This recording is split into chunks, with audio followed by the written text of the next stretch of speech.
always kind of been into tattooing. My grandpa had tattoos, and growing up in Chicago, my grandparents lived across the street from a guy that tattooed. He owns one of the oldest shops in Chicago Tattoo Company. So all my aunts and uncles would come with new tattoos, so I was just always into them.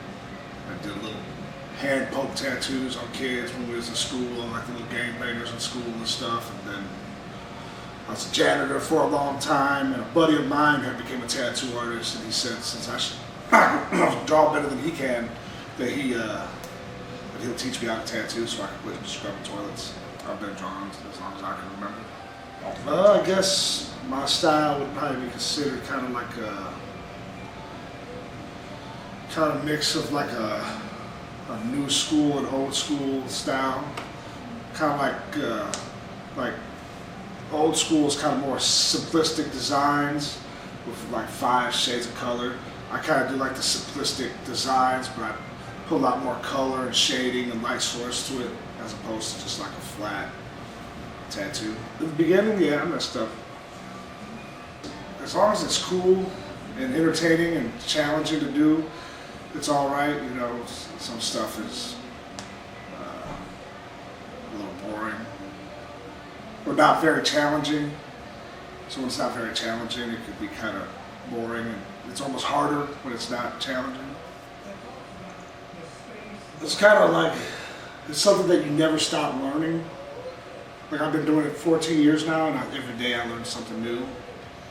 It just depends on, you know, some people are, it's like in anything, some people are naturally talented to do it, and some people it's harder work for them to become a tattoo artist. And then there's the two sides. You know, some people are automatically good technical tattoo artists, but need a lot of help in their artistic side, and vice versa.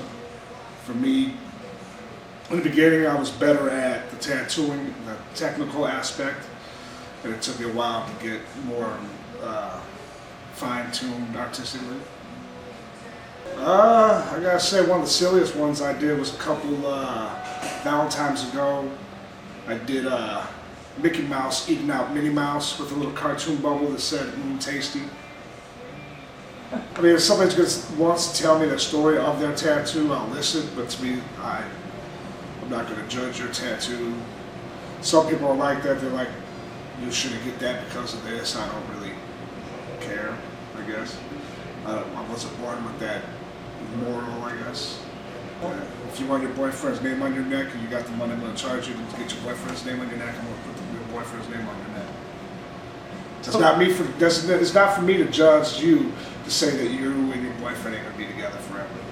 I mean, good chances a lot of times you end up having to cover it up. But favorite tattoo I have on me, maybe the back of my head. I think it's kind of, for everybody it's different. Like for me, I wanted to make sure that I was going to stay outside of society. That I wanted to know that I'd have to work harder for what I want, because what I want isn't normal society careers and stuff. So I guess a part of it for me, besides just, you know, always wanting tattoos from a kid, you know, trying to look tough and all that stuff for me, it was important to start getting tattooed where I couldn't cover it up, because I wanted to make sure, you know, I was kind of, you know, giving the finger to society, you know, in a sense. You know, I wanted to make sure that people, when they saw me on the streets, knew I wasn't necessarily like a regular member of society. I got a good job, a hot wife, playing bands, people, you know, it's an eye catcher. Cocoa Butter Kids. I play cigar box guitar. Guitars made out of cigar boxes. And, I've been playing guitar as long as I've been in art, so I was just gonna make one as an art piece, and then I Googled it, and I saw people were making like real nice ones, so I was like, fuck it, I'm gonna make me a real nice one and start my hillbilly punk rock band. The fucking liquor sales go up when we're playing.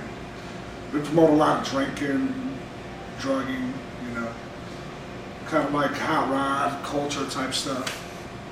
So we talk about, you know, a lot of songs about like either girls or drugs, whiskey, gunfights. Like we kind of got like a like an old western theme that we kind of go with, you know, old western shootout type of stuff.